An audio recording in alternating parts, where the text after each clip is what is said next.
भारत एक विशाल देश है। पिछले कुछ दशकों में भारत ने सामाजिक तथा आर्थिक रूप से काफी उन्नति की है। कृषि का क्षेत्र हो, उद्योग क्षेत्र हो, शिक्षा क्षेत्र हो या तकनीकी विकास का, भारत ने चहुमुखी प्रगति की है। इसके साथ साथ विश्व के इतिहास में भी भारत का महत्वपूर्ण योगदान रहा है। तो आज हम आपकी भूगोल की पाठ्य पुस्तक का प्रथम अध्याय करेंगे, जिसका नाम है भारत का आकार तथा स्थिति। सबसे पहले बात करते हैं विश्व में भारत की स्थिति की। यदि आप इस मानचित्र को देखें तो जान पाएंगे कि भारत भूमध्य रेखा के उत्तर में स्थित है। भूमध्य रेखा 0 डिग्री अक्षांश है तथा पृथ्वी को 2 हिस्सों में बांटता है। भूमध्य रेखा के ऊपर का हिस्सा कहलाता है उत्तरी गोलार्ध तथा नीचे का हिस्सा कहलाता है दक्षिणी गोलार्ध। तो अब देखिए, भारत की स्थिति भूमध्य रेखा के उत्तर में है। अब यदि हम भारत का अक्षांशीय विस्तार देखें तो पता चलेगा कि यह 8 डिग्री 4 मिनट उत्तर से 37 डिग्री 6 मिनट उत्तर अक्षांश तक है। अब देखते हैं भारत का देशांतरीय विस्तार।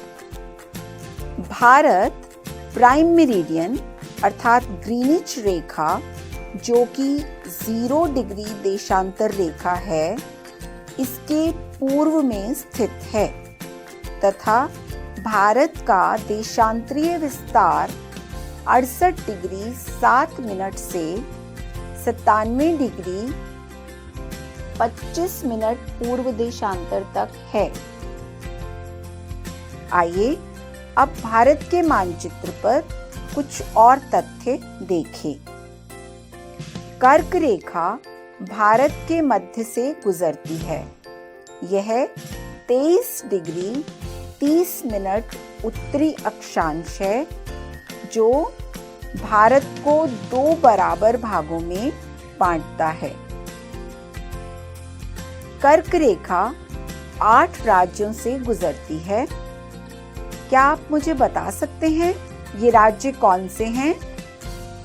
ये राज्य हैं गुजरात, राजस्थान, मध्य प्रदेश, छत्तीसगढ़, झारखंड, पश्चिम बंगाल, त्रिपुरा तथा मिजोरम।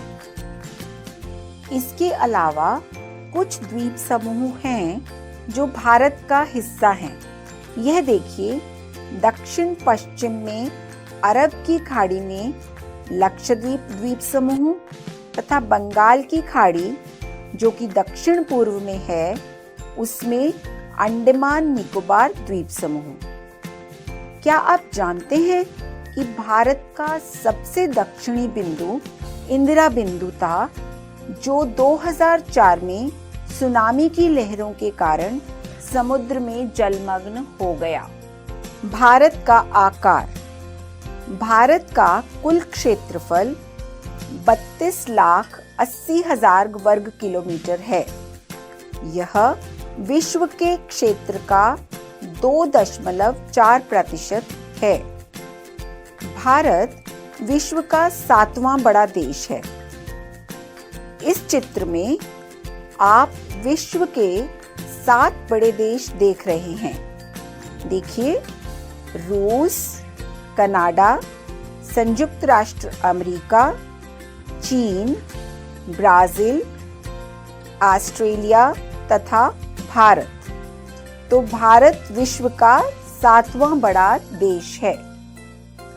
भारत की स्थल सीमा रेखा 15,200 किलोमीटर तथा समुद्री तट रेखा अंडमान निकोबार द्वीप समूह तथा लक्षद्वीप समूह के साथ 7,516.6 किलोमीटर है।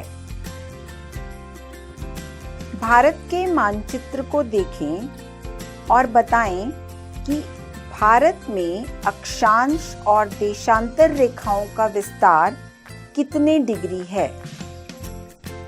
तो यह लगभग 30 डिग्री है, परंतु फिर भी पूर्व पश्चिम का विस्तार उत्तर दक्षिण के विस्तार से कम प्रतीत होता है।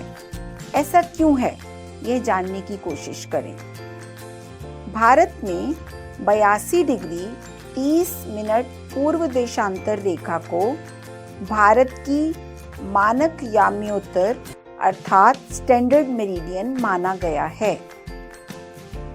यह भारत में उत्तर प्रदेश के मिर्जापुर से गुजरती है।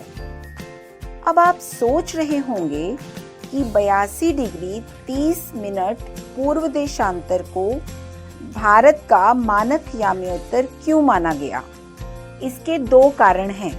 पहला यह कि 82 डिग्री 30 मिनट पूर्व देशांतर भारत के लगभग बीच में से गुजरती है तथा पूर्वी और पश्चिमी दोनों भागों के लिए ठीक पड़ती है।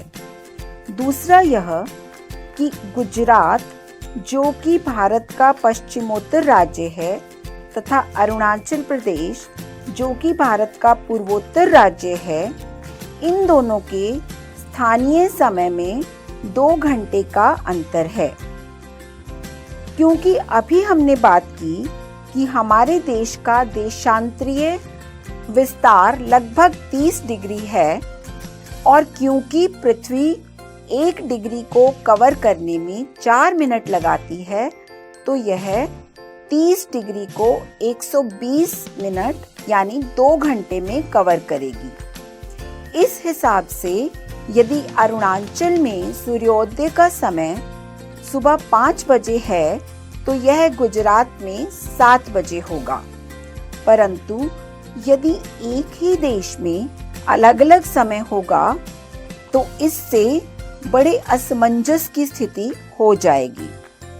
तो इस असमंजस से बचने के लिए पूरे भारतवर्ष में एक ही मानक याम्योत्तर है और पूरे भारत में इसी को स्टैंडर्ड टाइम माना जाता है।